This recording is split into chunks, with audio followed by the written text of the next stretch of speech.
know them as the titles that have caused a cultural revelation.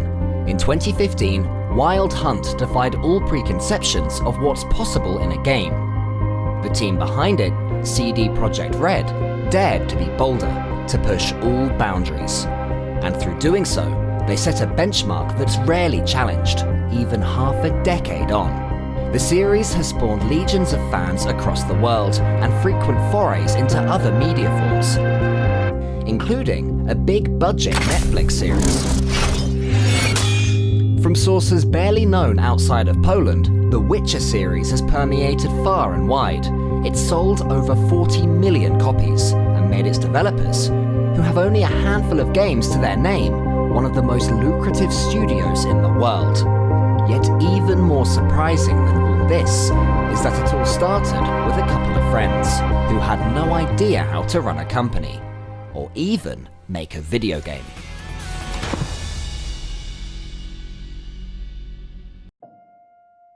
It all started here, Warsaw. Following the fall of the Iron Curtain, Poland was changing. The populace were enjoying a freedom that had been unavailable for decades, and little by little, they were catching glimpses of the outside world. The world remembers the wonderful principle of the American democracy. Government of the people, by the people, for the people. Something new to the country were these, video games. Far from a commodity, they were hard to come by, and choices were very limited. Combining his tech savvy with an entrepreneurial mindset, a young Marcin Nowinski began cracking and distributing games whilst in high school. It was during this time he met a like-minded individual who shared his passion for tech and business, Mikhail Kaczynski. To no surprise, the two joined forces and sought to go legitimate. Thus, they founded CD Projekt. Started with my high school friend Michał, and then right after high school, there was the whole, CD-ROM revolution. Hence the name CD Projekt. Afterwards, where it's coming from. It's kind of simple. FMV. Yeah, and we were the first in Poland to import games on CD-ROMs. Their first play was to import software from the US, translate the manuals into Polish, and distribute to small suppliers. Not the most groundbreaking of moves, but it was opening the door for a whole new world of media. Then they stepped up, translating the full packaging. But one factor remained consistent. Every game they worked on was in English. Their dream of giving Polish gamers the full experience, with their native language used from top to bottom, came from an unlikely source, Ace Ventura. Alrighty then. Sure, this was far from the most sought-after game, but it was an American title that was completely in Polish. The sales dwarfed everything else they'd put to market. This then was the way forward. I radzę, nie wchodźcie tam!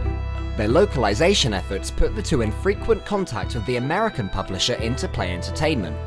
There were no huge turning points, but ripples were forming, and CD Projekt were showing Interplay that bit by bit, Poland was looking to consume more content. Yet Nowinski and Kaczynski wanted more. The way to turn those ripples into waves would be to localize a hit game entirely in Polish. Negotiations began with the developer of one of America's biggest titles, BioWare's Baldur's Gate, and soon an agreement was in place. CD Projekt could localize the game for a Polish audience, if they did all the work. Baldur's Gate was a big game, far beyond the scope of anything they'd worked on previously, and they wanted to do something special. Nowinski's father worked in a movie studio and had ties with several well-known Polish voice actors. They went big on every aspect. This was far beyond anything they'd attempted before. It wasn't just beyond their own scope, this was reliant on the Polish market being ready for bigger titles. Success would blow the Polish industry wide open. Failure could cripple the company. After much toil, the game was ready, but would the Polish public be ready too? For all of Nowinski and Kaczynski's passion, their games would rarely sell over 2,000 units. To justify this time-consuming and extensive localization, this experiment would have to sell many times that. Thankfully, on its first day of sale, Baldur's Gate sold 18,000 copies. This had reaffirmed two things: the company excelled at going above and beyond, and that Polish gamers were ready for more. Following this success, everyone was in high hopes, and the team were soon in talks to work on another BioWare game, the PC version for Baldur's Gate: Dark Alliance. Working alongside Interplay and BioWare in the development stages, CD Projekt were going deeper than ever. They were under the hood whilst the game was actively being worked on. Creating something that matched Baldur's Gate's lasting impact had become CD Projekt's main focus, but eventually, the team found itself in troubled waters. Difficulties led to delays, which led to some worrying news from Interplay. The project they'd been working on had been abandoned. There would no longer be a PC port of Dark Alliance, Polish or otherwise. Bigger devs may have shrugged this off, but despite their recent relative success, CD Projekt was still far from that. This was a heavy blow. They'd sunk all their efforts into Dark Alliance, and a lot of time and money had been wasted. But the team were nothing if not enterprising, and they transformed what could have been a crisis into a brand new opportunity. The game's code was abandoned, so why shouldn't they just finish it? They opted to continue development on their own, taking the bare bones of Dark Alliance and spinning it in their own unique way, to create their own title. Iwinski and Kaczynski were keen to stay within the realms of a fantasy RPG, to appeal to their Polish audience first and foremost. There seemed like no more fitting setting than the popular fantasy series Wiedźmin, written by Andrzej Sapkowski. I'm the guy who's guilty as charged. Yes, you are. A Polish series set in a conflicted high fantasy world, which told the story of a renowned monster slayer and sword for hire. His name, Geralt of Rivia. The series was already deeply popular in the country, and as it so happened, Sapkowski was keen to license his books to game developers. In fact, he already had licensed Wiedźmin to a developer. Since 1997, Metropolis Software owned the rights to make games adapted from the series, yet any attempts to actually make the title had been completely abandoned.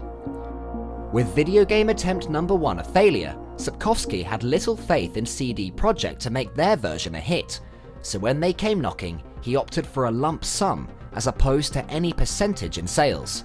Easy money, he thought, as he sold the license for a flat sum of 35,000 zloty, just under $10,000. With the license acquired, CD Projekt began work. But there remained one major elephant in the room. They still didn't know how to develop a game. The company formed a new branch who'd handle game development, CD Projekt Red. In their brand new studio in Łódź, they began to work on this exciting new challenge. The team put together a demo, but whilst their localization work was top quality, this was completely new territory.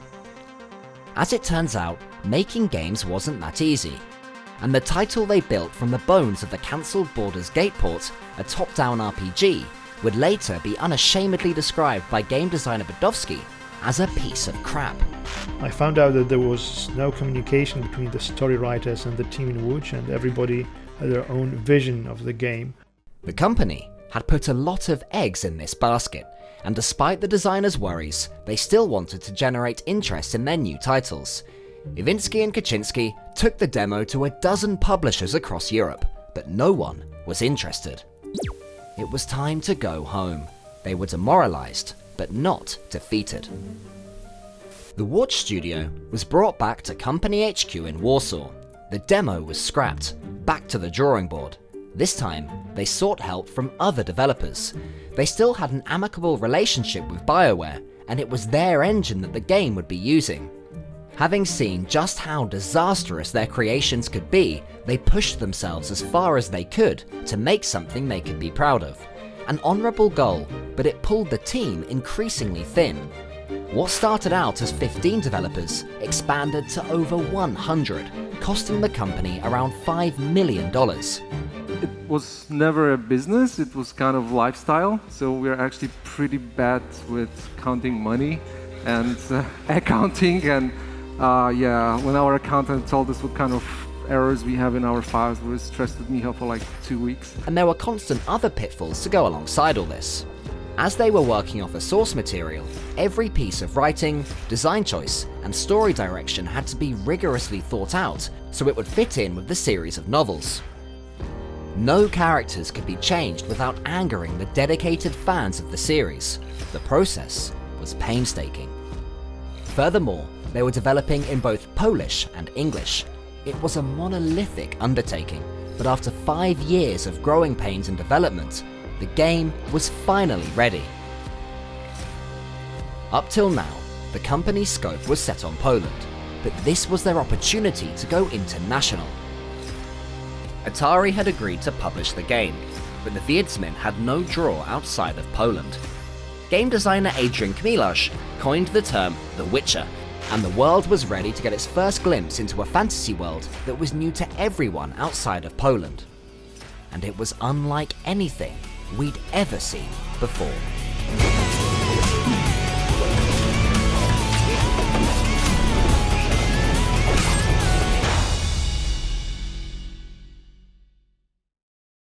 In the latter half of 2007, CD Projekt Red unveiled their hard work and released The Witcher to the world. From all accounts, the company had come out of nowhere to produce a game which was selling well and causing a stir among critics and gamers. Many were watching in anticipation of their next move, and CD Projekt kept up their momentum. They began working on a sequel, developing their own engine and adapting console versions. Atari were keen to expand the game's success further and began funding the console port. With this backing, the team shifted their focus entirely to accommodate Atari's wishes. They now knew that the size of the project would prove too much. So instead of repeating the mistakes of 5 years prior, they enlisted French developers Widescreen Games to help with the port. Even still, CD Projekt Red's vision proved a formidable challenge. Widescreen kept demanding more manpower, more money, and more time. These disputes slowed the development down, until it ground to a halt. With no resolution in sight, development was abandoned to the particular dismay of Atari, who'd pumped in a substantial investment, and they wanted it back. Problem was, CD Projekt Red couldn't do that. Not only had this failure proved incredibly costly, the Polish economy was also in disarray, following a financial crisis. The company had their back against the wall, with bankruptcy looming. They had one last card in their hand: the sequel. They assured publishing rights to Atari, if they could get it made. The publishing giant agreed, and they resumed production on the sequel, as well as a new engine that would allow for a simultaneous console release.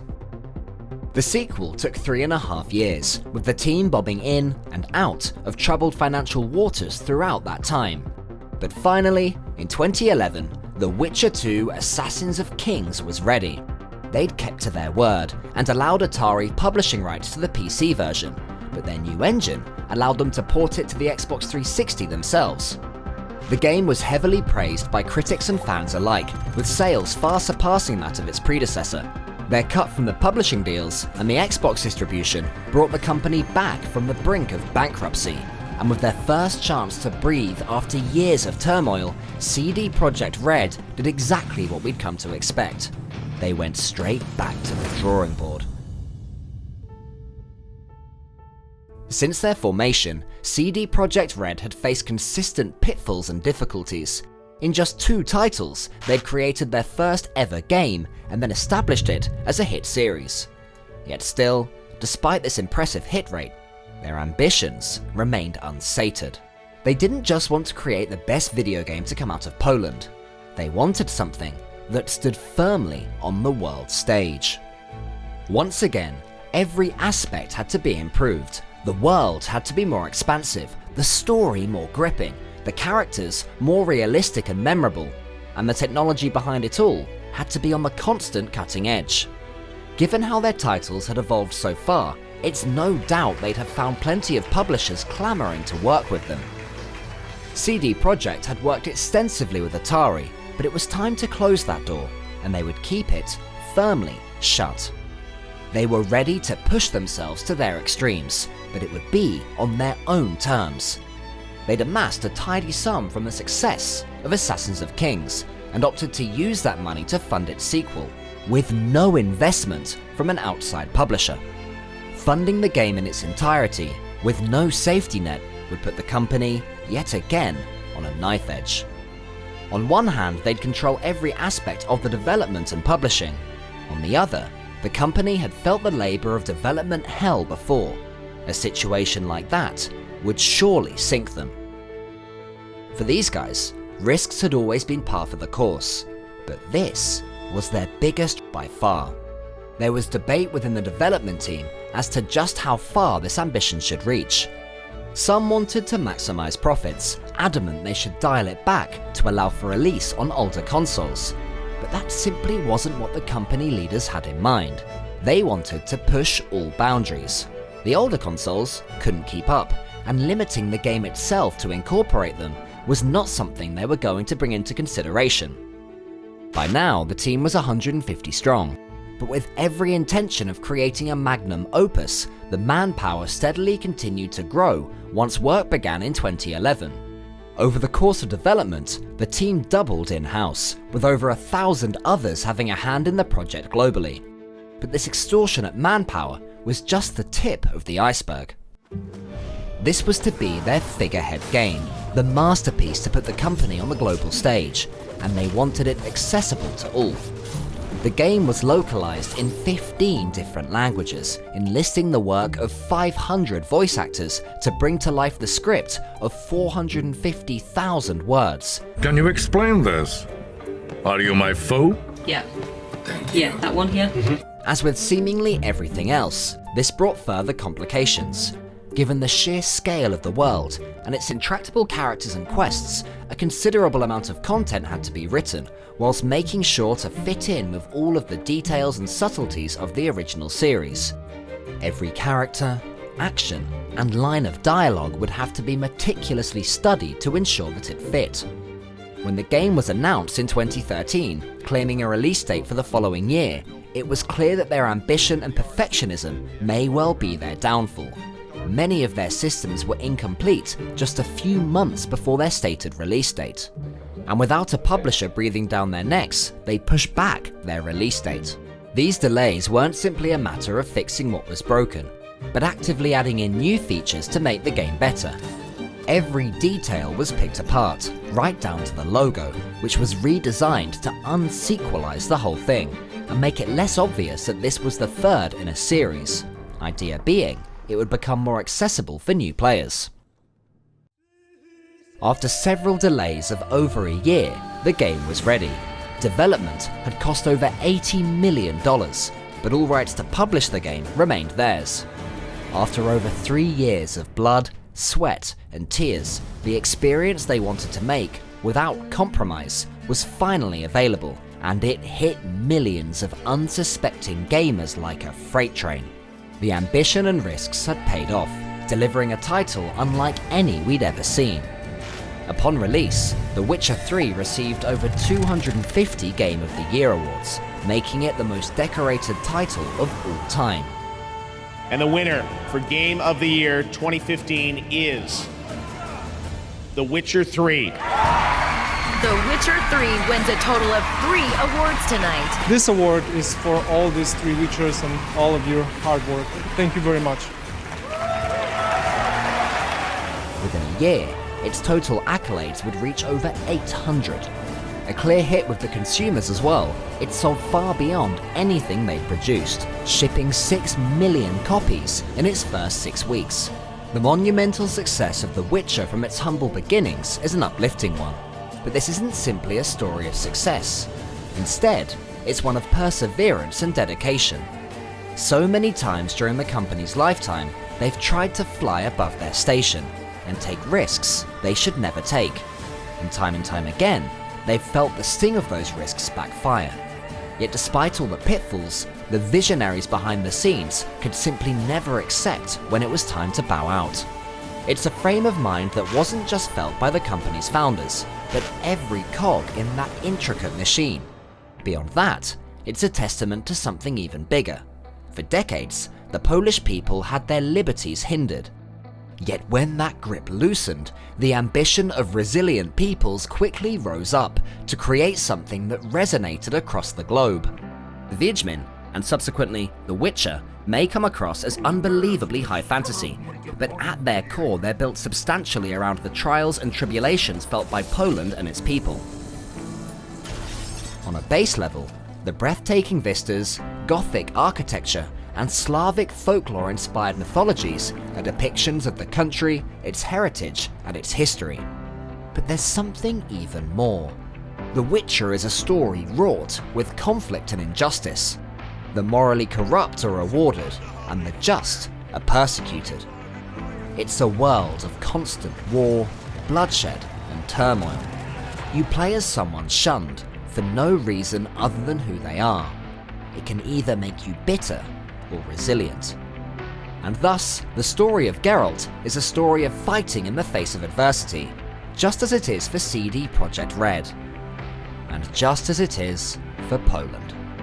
The developers strove to get this message across, and they made something that's standing firm on the world stage as one of the most important games and pieces of media in general in modern times. The last time I was here, Donald gave me a gift, the video game developed here in Poland that's won fans the world over, The Witcher, a great example of Poland's place in the new global economy. Despite their success, they kept to their own ethos. They wanted independence and the freedom to do as they choose, and have stood firm in that position. And that's a liberty they believe should belong to the consumer as well. The company not only represents the budding tech industry of Poland, but a bright future for independent developers in a world of huge publishing corporations. Something which was cemented when CD Projekt overtook Ubisoft to become the most valuable European developer. From inception till now, there's never been any indication of slowing down for the Witcher series, or for CD Projekt, and that momentum looks to only build further. Whilst the company focuses on new horizons, we've no doubt that they've unfinished business with the world of The Witcher. And when the time comes to revisit the series, we're adamant that the developers will do what they do best, and create something that's utterly spellbinding all over again.